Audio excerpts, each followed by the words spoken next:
வணக்கம். இது meet TNPSC. இப்ப நம்ம வந்து இதுல புதுசா ஒரு அறிவிப்பு ரயில்வே ரெக்ரூட்மென்ட் போர்டு இந்திய ரயில்வே வந்து இப்ப 32,438 பணியிடங்களுக்கான அறிவிப்ப வெளியிட்டிருக்கு. இதுல வந்து சிக்னலுக்கு மட்டும் கொஞ்சம் கூடுதலா இருக்கு. 6,000 இந்த டிராபிக் வந்து 6,000 வேக்கன்ட் இருக்கு. 6,000 கிட்ட வேக்கன்ட் இருக்கு. அது வந்து நம்ம டீட்டெயிலா அடுத்த வீடியோல பார்ப்போம். என்னென்ன எதுக்கு என்னென்ன வேக்கன்ட் எந்தெந்த இது இருக்கு. All over India. இன்ஜினியரிங் வேக்கன்ட்ஸ் எல்லாமே இருக்கு. 23 ஜனவரி டூ 22 பிப்ரவரி வரைக்கும் வந்து இதுக்கு அப்ளை பண்ணலாம். 23 ஜனவரியில ஆரம்பிச்சு 22 பிப்ரவரி வரைக்கும் நீங்க அப்ளை பண்ணலாம். லாஸ்ட் டேட் வரைக்கும் காத்திருக்காம நீங்க முன்னாடியே அப்ளை பண்ணிடுங்க. எக்ஸாம் பேமெண்ட் மட்டும் லாஸ்ட் டேட் வந்து முன்னாடி நீங்க அப்ளை பண்ணி பேமெண்ட் பண்ணிக்கலாம். ஆனா லாஸ்ட் டேட் பேமெண்ட் வந்து 24 பிப்ரவரி வரைக்கும் இருக்கு. ஃபீஸ் பார்த்தீங்கன்னா எஸ்சி எஸ்டிக்கு ரூ. 250, ஓபிசி ஜென்ரல் கேட்டகரிக்கு ரூ. 500.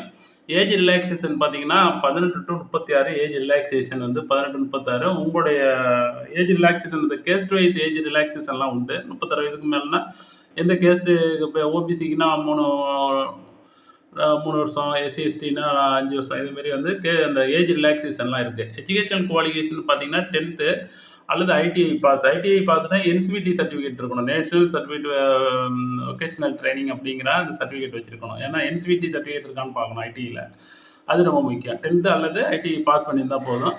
இது சென்ட்ரல் எப்படி எக்ஸாம் பேட்டர்ன் எப்படி இருக்குன்னா கம்ப்யூட்டர் பேஸ்டு டெஸ்ட், அதாவது இந்த நம்ம டிஎன்பிசி எக்ஸாம் எழுதுகிற மாதிரி தான் அந்த டெஸ்ட் எல்லாம் ஆன்லைன் ஒன் டெஸ்ட் தான், அப்ஜெக்டிவ் டைப்பில் தான் இருக்கும். அதுக்கப்புறம் பிசிக்கல் எஃபிஷியன்சி டெஸ்ட் சும்மா ஜஸ்ட் வந்து பிசிக்கல் எப்படி இருக்குது அப்படின்னா ரொம்ப இந்த போலீஸ் ட்ரைனிங் மாதிரிலாம் இருக்காது, பயப்பட வேண்டியதில்லை. நீங்கள் சிபிடியில் பாஸ் பண்ணாலே உங்களுக்கு உங்கள் மெடிக்கலும் இதுவும் பாஸ் பண்ணியிருந்தீங்க, மெடிக்கல் நல்லா இருக்குது, உங்களோட ஹெல்த் நல்லா இருக்குது, சிபிடி எக்ஸாமில் பாஸ் பண்ணியிருந்தீங்கன்னா கண்டிப்பாக வேலை உண்டு. இதெல்லாம் போட்டு குழப்பிக்க வேண்டாம். பிஇடி சர்டிஃபிகேட் வெரிஃபிகேஷன்லாம் உங்கள்கிட்ட இருக்கிற விஷயம் தான் கொடுக்க போகிறீங்க. அதனால் வந்து அதுக்கு நீங்கள் இது பண்ணணும். கம்ப்யூட்டர் பேஸ்ட் டெஸ்ட் வந்து இந்த ஆப்ஜெக்டிவ் டைப்பில் நீங்கள் வந்து நல்லா பண்ணிங்கனாலும் முடிஞ்சு. ஆப்ஜெக்டிவ் கொஸ்டின்ஸ் இப்போ டிஎன்பிசி கொஸ்டின்ஸ்லாம் இருக்கிற மாதிரி தான் இருக்க போகுது. அடுத்து கொஸ்டின்ஸ் வந்து 100 கொஸ்டின் 90 நிமிஷத்தில் எழுதணும், அதாவது 1.5 மணி நேரத்தில். என்னென்ன டாப்பிக்கில் வரும் அப்படின்னு பார்த்தீங்கன்னா, ஜென்ரல் சயின்ஸை பொறுத்து 25 கொஸ்டின் ஜென்ரல் சயின்ஸில் இருக்குது. இதை டிஎன்பிசியில் எப்படி ஜென்ரல் சயின்ஸில் 5 கொஸ்டின் வச்சுருக்காங்க. அதுமாரி இதில் வந்து ஜென்ரல் சயின்ஸில் வந்து 25 கொஸ்டின் இருக்குது. மேக்ஸ், ஜென்ரல் இன்டெலிஜென்ஸ், ரீசனிங் வந்து 55 மார்க். அதிக இடத்த பிடிக்கிறது இதுதான். நம்ம டிஎன்பிசி கொஸ்டினில் இது 25 மார்க்குக்கு இருக்குது.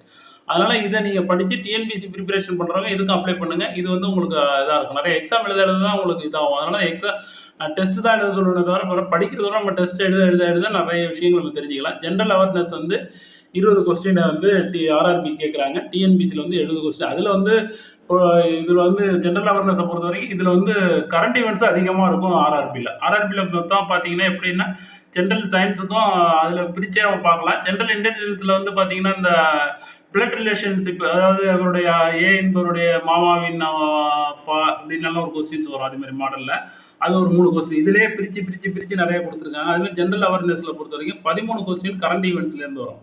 டிஎன்பிசிக்கு அப்படி வராது. அது வந்து ஹிஸ்ட்ரி, பொலிட்டிக்கல் சயின்ஸு, எக்கனாமிக்ஸ், இப்படி அதேமாரி நிறைய பிரிச்சிருப்பாங்க. அது புது சிலபஸ் படி பிரிச்சிருக்காங்க நிறையா. அதுமாரி இல்லாமல் ஜென்ரல் அவேர்னஸை பொறுத்த வரைக்கும் எல்லாமே வரும். அதில் 7 கொஸ்டின் தான் மற்றதுலேருந்து வரப்போகுது. 13 கொஸ்டின்ஸ் கரண்ட் ஈவெண்ட்ஸ்லேருந்து வரும். அதனால் ஜென்ரல் அவேர்னஸ் இது வந்து பிரித்து அடுத்த வீடியோவில் நம்ம எவ்வளோ கொஸ்டின்ஸ் பிரித்து பார்க்கலாம் அப்படிங்கிறத நம்ம பார்ப்போம். போட்டிருக்கோம் அப்படிங்கிறது ஒரு டீட்டெயில்டு வீடியோவாக நம்ம போடுவோம். இது டிஎன்பிசி படிக்கிறவங்க இதை அப்ளை பண்ணலாம். ஏன் நான் டிஎன்பிசி தான் படிக்கிறேன், ஆர்ஆர்பி படிக்கல அப்படின்லாம் சொல்லக்கூடாது. எக்ஸாம் எழுதுன எந்த எக்ஸாமாக இருந்தாலும் இப்போ வந்து 6வது பே கமிஷன் உடனே மத்திய கவர்மெண்ட்டில் இம்ப்ளிமெண்ட் பண்ணுவாங்க. நீங்கள் ஆல் ஓவர் இந்தியா ரயிலில் வந்து நீங்கள் ஃப்ரீயாகவே ட்ராவல் பண்ணலாம். ட்ரெயினில் உங்கள் குடும்பத்தோடு ஃப்ரீயாக ட்ராவல் பண்ணலாம். இதுமாரி நிறைய வாய்ப்புகள் இருக்குது. அதோடு மட்டும் இல்லாமல் உங்களுக்கு இப்போ போக்குவரத்து செலவு மிச்சம். அதோடு மட்டும் இல்லாமல் சம்பள கமிஷன் உடனே இம்ப்ளிமெண்ட் பண்ணுவாங்க. இப்போ வந்து ஃபஸ்ட் எடுக்குமே 25,500 600 சம்பளம் கிடைக்கும். உங்கள்கிட்ட போக்குவரத்தெல்லாம் ஃப்ரீ. அதோட மட்டும் இல்லாமல் போக இன்க்ரிமெண்ட் இதெல்லாம் இருக்குது. அதோட சம்பள கமிஷன் இம்ப்ளிமெண்ட் பண்ணால் ஒரு 50 ரூபாய்க்கிட்ட சம்பளம் வரும் கண்டிப்பாக.